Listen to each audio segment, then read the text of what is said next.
Welcome, my friends, to Happy Brain, Happy Life. My name is Dr. Myrelis, Dr. Mimi for many, and I am so excited to share another episode of this amazing show that the purpose of it is to teach you about brain health, but not only for you to get more information, right?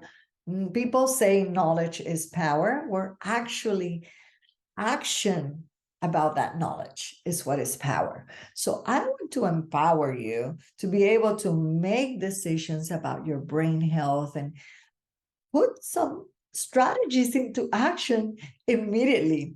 I hope that my Latina flavor and my enthusiasm for neuroscience is able to spread out to you and influence you in making decisions in your life about improving your brain health.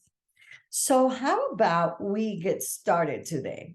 Today's topic is about what's the role of the brain, how it works, right? How does it work in our life?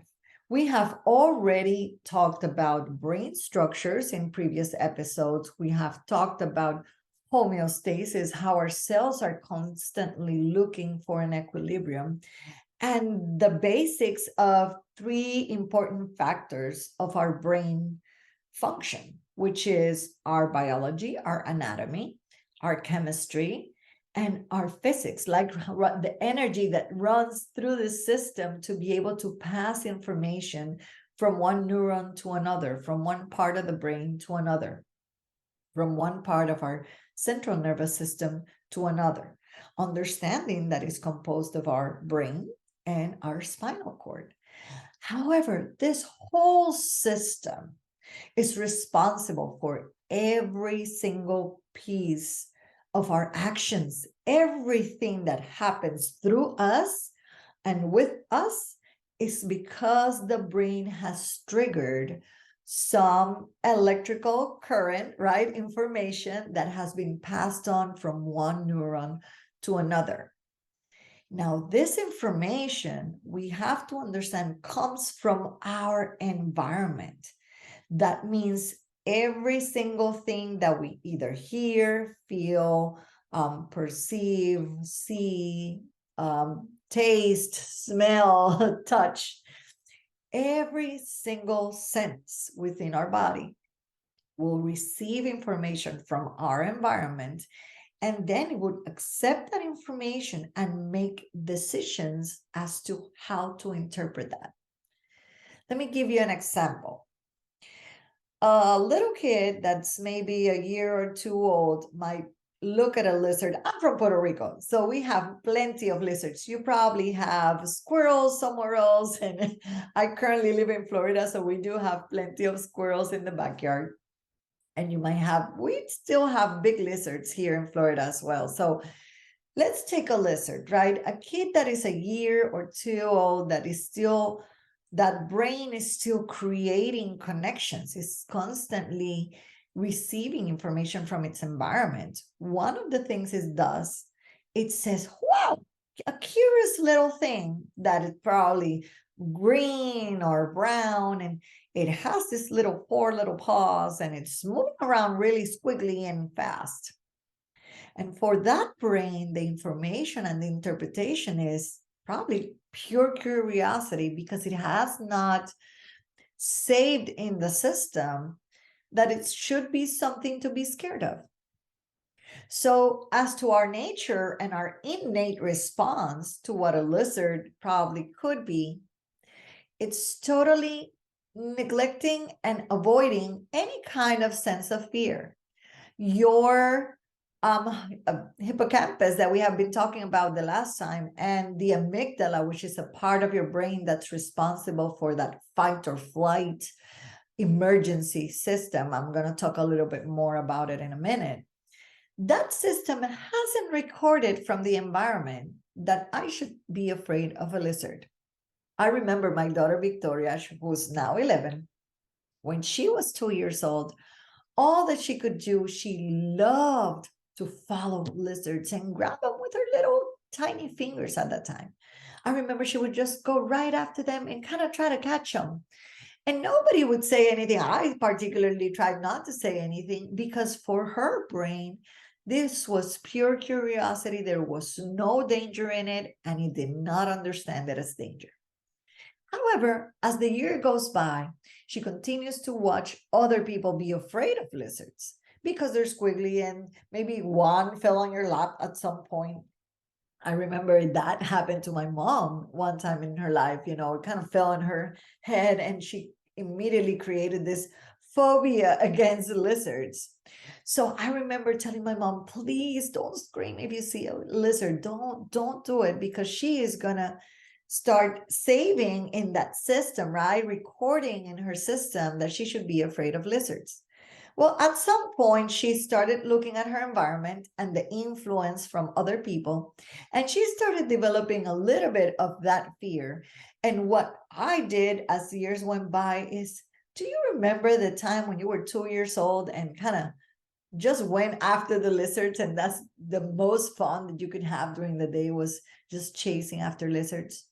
So understand that our brain will start saving and creating experiences, right? That will load that system with information. Now, the importance of this is because that brain starts collecting information even before our birth. There's information, sensory information, that gets recorded.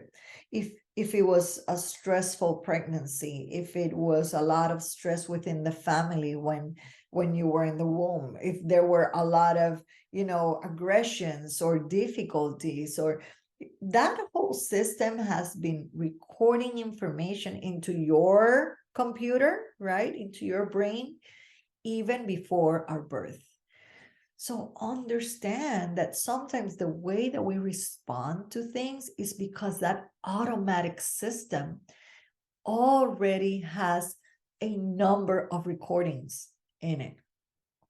Unplanned, environment triggered, influential information that came into your brain without you even planning it. So when we are in the growth environment and we start talking about being the conscious and the unconscious, we have to realize that when we talk about both, we are talking about two separate areas of the brain, but they are interconnected. Our subconscious mind is within our hippocampal area. Our subconscious memories, those memories that are so automatic and that have been there, either they are good or they are bad, right? Either they were great memories or traumatic memories. They are in that hippocampus, saved because at some point you had some kind of experience that ended in the recording of that information within your brain. And our conscious mind, the one that we're constantly talking about as we try to grow and as we try to improve our life and be transformed, is our cortex, right? So that prefrontal cortex that we were talking about, that frontal lobe that we want to activate to create consciousness about what might be saved there in our unconscious. So our system has automatic protective mechanisms, right? We are, in essence, mammals, and mammals need to protect themselves from predators. So our amygdala, which is in the subcortex, and it's very close, obviously, in that area, very close to the hippocampal area, is the one that actually sends out signals about, do I freeze out when I see that lion in front of me? Do I run? Do I play dead? Do I automatically think, okay, I'm dead, this is it for me? Or do I take action and move and try to climb up something and save myself? Those systems are there, but they are based on previous information we have, either on purpose or not on purpose, saved in there. And this is all connected because both, our spinal cord, which is receiving information from our extremities, right? All the information from our extremities comes towards our spinal cord and then sends information up towards our brain. So that means it'll go on our subcortex and then towards that thinking cortex. Everything happens in automatic systems. This has been pre-recorded. This is why when we start creating this level of consciousness of ourselves and improving ourselves, we have to be a little, soft on us, because understand that so many of this was not planned, and how it was incorporated and programmed in your brain. So be kind to yourself. My coach, Paul Martinelli, always says, be kind to yourself. Be kind, because there is so much in that automatic system that has not been saved out of your decision to save the wrong information. And sometimes it has been in a good purpose, right? These protective systems will help us in many ways to respond and protect ourselves. It is what, increases neurotransmitters and neurochemicals in our body to respond to an emergency. Have you ever seen a kid stuck on their car? I can believe that those parents are able to lift that car. Why? Because the adrenaline that helps us, the amygdala is going to trigger whatever you need to make that happen and get that kid saved. So those automatic mechanisms are important. The question is when they are patterned in and they are so used to respond in the same way that now it becomes a programmed pattern in your life that you have not been able to change or transform yet. And although we won't be able to get today to how do we transform those, I want you to take consciousness in understanding that those protective systems work for our own good. And that we are able to take charge. Now that we know about the brain, now that we know that that has been saved without my consent, let's say that, then now I can take the action and the notion to move forward and change those memories into new ones. The good news that I will tell you is that even though we have old memories that were planted inside our subconscious without our knowing, we are able consciously to implant and plant in those systems the memories that we do want from now on. And so I encourage you to think about what memories in the past have impacted you, what memories in the past may be provoking behaviors. If you don't know which particular memory, go back to behaviors. Is there a recurrent behavior that I see either people mentioning to me or I see myself catching me, there I go again. There I did this again. Catch yourself. Catch what has been triggering that behavior. It is deep work, and I recommend that you don't do it alone, because many times it's because we have tried to solve it ourselves that we haven't found it yet. It's because sometimes it's so unconscious, right? It's right so deep in the subconscious that we have not been asked the right questions to bring it to light and bring it to our prefrontal cortex to think. I see thousands of people trying to look for, yes, a coaching opportunity. They're looking for help. They're looking for support. They're looking and understanding that there's something's got to change. Yet we start by trying to change what is most abstract on us, which is thought outside of us. When you start from the brain, when you start understanding the basics of how your brain works and how it's telling you there's something that's got to change, and you start taking simple steps towards that change, then all of the subconscious and consciousness starts making way more sense. So I encourage you to deepen our knowledge in the brain, which we're going to be doing here in a Happy Brain, Happy Life, because I can guarantee that once you're understanding how our thoughts and emotions are processed throughout our brain, you are going to be able to access way more quickly your subconscious that's interrupting your whole future and your goals.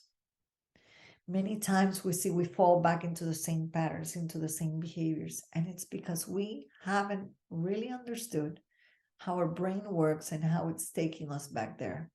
This does not mean that we change overnight, right? This does not mean that thought is transformed in a day. But I can guarantee you that the more conscious you are about your brain health and how your thought processes work, the more you're going to understand how to bring that to light and make permanent new changes in your life. Now, before I go, I want to make sure that you're able to tell how your body, you know, is it's working with your brain health, right? If you currently don't feel focused, energized, if you feel fatigued, if you feel like your thoughts get lost, listen, I felt all of this and sometimes on a daily basis. I felt, in the days where I go, my goodness, I'm tripping over everything, right? And when I mean tripping is like literally like tripping. Yeah, like bumping into things, like not measuring even my distance well. I say, what is going on? Sometimes it's been lack of sleep, lack of activity, boredom. Start assessing your brain. Your brain will tell you constant recurrent health issues, constant recurrent, headaches, stomach aches. Your body gives you signals when something is not right. Just tell. My husband can tell. I'm going to tell you, those of you who know Mike know that if I'm hungry, oh my goodness, the in me comes out. If I haven't had good sleep, he knows it's my brain not working well. And so he has learned from brain health that it's improved the relationship because he knows there's something missing and it is either, she did not get good sleep. Let's try to look for some space for her to grab some more sleep. Those are my two big ones, sleep and eating. But find how your body is telling you something is not right, because your brain will tell you when you haven't been taking such great care of it. Now, we live super stressful lives, and so sometimes we are used to living under stress. But I want to tell you, it's very important that you pay attention to stress levels, because stress will release cortisol, and cortisol is one of those chemicals that will give all negative signals towards our brain. It actually improves the opportunity of cancer. It causes us to increase weight and gain weight, but it also changes our mood. It makes us eat more and store more fat in our body, which obviously affects what? Our cardiovascular health as well. So as you're thinking this week, think about how your brain is telling you how you're doing in terms of your brain health.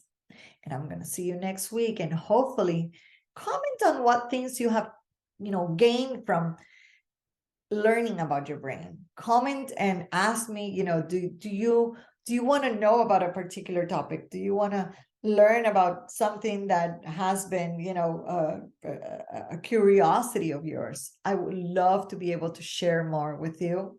And don't forget that you can actually follow, just say,